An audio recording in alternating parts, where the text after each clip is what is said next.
Welcome to The Explainer. Today we are digging into something that's been changing fast, China's visa-free travel rules. It's a massive policy shift, and it's opening the doors for travelers from all over the world. All right, let's just jump right in because this is the big one, right? Can you actually visit China without a visa? For so many people, the answer was always a pretty solid no. But that's all changed. And for millions, it's now a surprising yes. So what's the hook here? Well, it's this absolute flurry of new announcements. China has been on a real tear, seriously expanding its visa-free access. And we're talking about some major headline-grabbing countries being added to the list just recently. And here it is, the big one. As of February 17, 2026, if you're a citizen of the United Kingdom or Canada, you can now enter China without a visa. This covers business, tourism, even visiting family, for stays up to 30 days. That is a huge deal. You know, what's really wild when you look at this timeline is just the sheer momentum. This isn't some slow, gradual change. It's like a floodgate opened. We're seeing major policy updates happening almost back to back, all within just a few months. It really tells you there's a very deliberate strategy at play here. Okay, so you've got to be asking, why now? Why this sudden open-door policy, especially after years of really tight controls? Let's get into the context behind it all. Well, if you look at the official line from China's Ministry of Foreign Affairs, they'll tell you the whole point is to facilitate people-to-people exchanges. Boost international engagement, make it easier for folks to connect. But, as you can probably guess, there's a little more to the story. And boy, does this number tell a story. A 130% jump. That's the increase in foreign entries into China in just the first half of 2025. Compared to the year before. I mean, that's just massive. It shows you there's a powerful, powerful drive to get the tourism and business sectors back on their feet after being hit so hard. So when you put it all together, it's not just one thing, it's a multi-layered strategy. Yeah, it's about boosting the economy for sure, but it's also about buffing up China's global image, making it seem more open and accessible. It's about fostering trade, and like we just saw with the UK and Canada, it's clearly a tool for economic diplomacy, often happening right after high-level visits.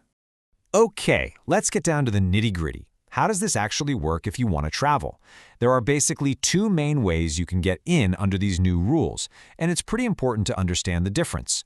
And here's the key distinction. You've got two different approaches happening at the same time. On one side, you have the unilateral policy. That's China just opening its doors one way, no strings attached. On the other side, you have the more traditional mutual agreements, where it's a two-way street and both countries drop visa rules for each other. So this unilateral policy, just think of it like a one-way invitation. China is basically saying, hey, you, come on in, to citizens from a specific list of countries. They're trying to get more tourists and business travelers, and they're not asking for those countries to do the same for Chinese citizens.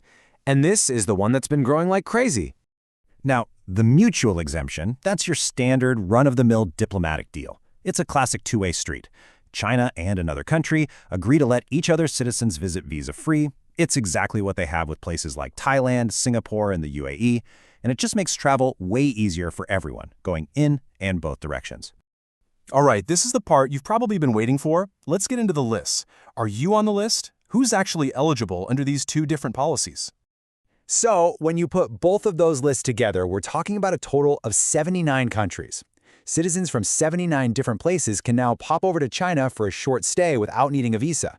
And that number has just exploded in the last year. First up, let's look at those 29 countries with the mutual two-way agreements. It's a really diverse bunch. You've got nations from all over. European countries like Serbia and Belarus, Asian hotspots like Thailand and the UAE, and even some in the Caribbean. And then you've got the much, much bigger list. These are the 50 countries that are part of that one-way, unilateral access policy. This is where all the action has been lately. It now covers most of the European Union, key players in the Asia-Pacific, and of course those huge recent additions, the UK and Canada. Okay, so let's zoom out for a second and look at the big picture. What does all this really mean? What does it signal about the future of travel and about China's place on the world stage? And what should we be watching for next? Now, here's a super important detail, a bit of fine print, if you will. A lot of these new policies, especially the unilateral ones, they're technically temporary. Most are currently set to expire at the end of 2026. Now sure, they've been extended in the past, but it definitely creates a bit of what-if uncertainty for the travel industry long-term. And this This is a really fascinating geopolitical tidbit. Now that the UK and Canada are on the list, joining Australia and New Zealand, the United States is the odd one out. It is now the only member of the Five Eyes Intelligence Alliance whose citizens still have to get a visa to go to China. Kind of makes you think, right? Which really leaves us with this one big question to chew on. Is all of this just a temporary charm offensive? You know, a short-term plan to juice up the post-pandemic economy? Or are we witnessing something much bigger? A permanent, fundamental shift in how China engages with the world and how the world travels to China? I guess only time will tell.